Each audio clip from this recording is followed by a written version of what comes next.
for the best things to do in Las Vegas or the best restaurants to eat on or off the Las Vegas Strip, you can stop the Google search and look no further than Finger Licking Foodie Tours. If you've never heard of it or never done it, then oh my god, you are in for a treat. The reviews for this company and experience are just absolutely phenomenal, and it's been highly acclaimed across so many channels and publications. So here's what it is. Finger Licking Foodie Tours is a private, self-guided culinary adventure that allows you to get a taste of some of Las Vegas's most distinguished restaurants. Get this, all in one night. So come hungry! They have a few different tours you can choose from. I did the self-guided ARIA Resort and Casino experience.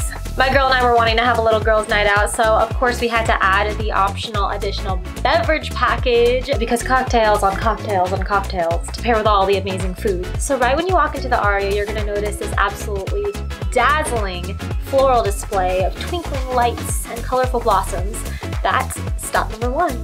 That's so good. This is so tender. So much flavor too. It's so perfect. Wow. Arguably, one of the best parts of going on a Finger Licking Foodie Tour is coming up to the restaurant and already having a table set aside and reserved for you. No matter how busy it is in the night, no matter how many people are waiting for a table, it's all yours. Real VIP energy. Once you sit down, no need to analyze a menu. You can count on everything you'll be having in the evening to be very specially curated. Everything coming to your table specially selected, and then if you have the beverage package, then the cocktails. Ooh, the cocktails. Not only are they bomb, but it pairs with your meals so well. So if you're in, I don't know what I want to order yet, can you take everyone else's orders first and come back to me? If you're that type of person, then you're gonna be in heaven. Then when the food starts coming, oh my god, does it just keep coming. You're halfway through one dish and then bam, dish number two. And then you take a bite out of dish number two and then bam, cocktail number three. And next thing you know, it's mambo number 5 and you have to be there. You'll see what I'm talking about. And then you're really vibing and really feeling it. But wait, remember, there's still more to come. So be sure not to forget about your itinerary. I can honestly say across 3 restaurants and 10 signature dishes served throughout the evening, not one even came close to being remotely mediocre. I was just flabbergasted when that Japanese Wagyu carpaccio landed on the table. It had black truffle fritters and lime salt. And it was so tender. I never wanted that moment to end. So I did cut it up into 3 bites. I'm gonna read this off of TripAdvisor. Somebody said, Jean Georges Steakhouse. I think someone should tell them that we visited 2 restaurants before them because they feed you like you haven't just eaten at 2 restaurants. That spoke to me. It was just sensory overload, like Cirque du Soleil in my mouth.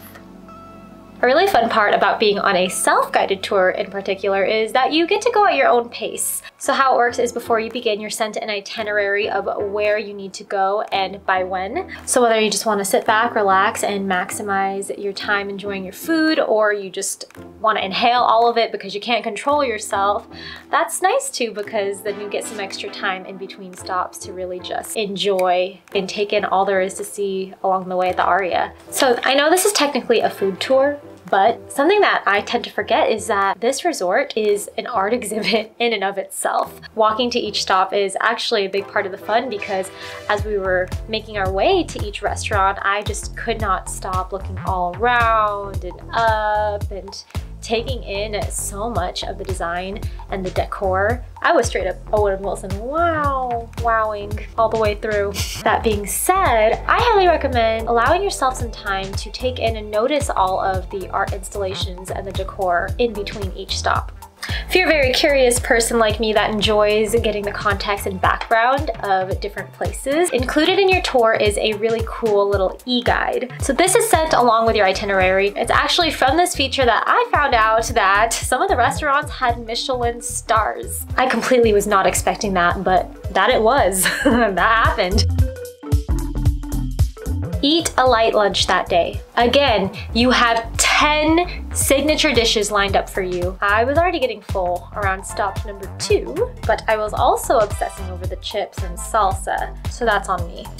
If you have any dietary restrictions during the booking process, you are able to make note of any allergens, or even if you would prefer to have any gluten-free or vegetarian alternatives. So it's really not a bad idea. In fact, I would encourage that you get dressed, put on something cute and be at your best, because not to be that person, but I'm gonna be that person, but there's so many Instagrammable spots all throughout the evening, especially at Catch. That has got to be one of the most Instagram spots in Las Vegas. Bring your drinks! If you do end up getting the beverage package and you're a slow drinker or a lightweight, such as yours truly, you can actually request to take your drink to go. They'll just give you a plastic cup, and especially since you're on property, you're fine to just take your drink over to the next restaurant. It doesn't get any more Vegas than that, right? The benefit of a self-guided experience is that it's great for date nights, for anniversaries, birthdays, bachelorette parties, or just a night out. Who needs an excuse? Treat yourself. Lord knows we all deserve it these days. And one of the most important tips I have is to book as soon as possible. Book ASAP. So over the years, the foodie tours have actually become such a popular Las Vegas activity. So it does tend to sell out, especially on the weekends. As soon as you know that you're gonna be in town, book that thing. And then if you want to take your sensory overload to the next level in the best way possible, I would also highly recommend going on a Maverick helicopters flight, which you can add to your package as well. After enjoying your food adventure, you can go on to another kind of adventure over the Las Vegas Strip, and it is just absolutely gorgeous. They actually pick you up and shuttle you from the ARIA straight to the Maverick helicopters terminal. Yeah, what better way to top off the evening, right? All of it can be boiled down into one simple yet profound gesture. Chef's kiss. Chef's kiss. I still haven't figured that out. Wait, how do you do a chef's kiss? Oh, I could be wrong. I could be wrong. If this looks like something you'd be down for, then be sure to like this video and share it with somebody who you know would love to experience it with you. And if you happen to have any questions, Finger Licking Foodie Tours is super responsive, so leave a comment or just reach out and they'll for sure take care of you.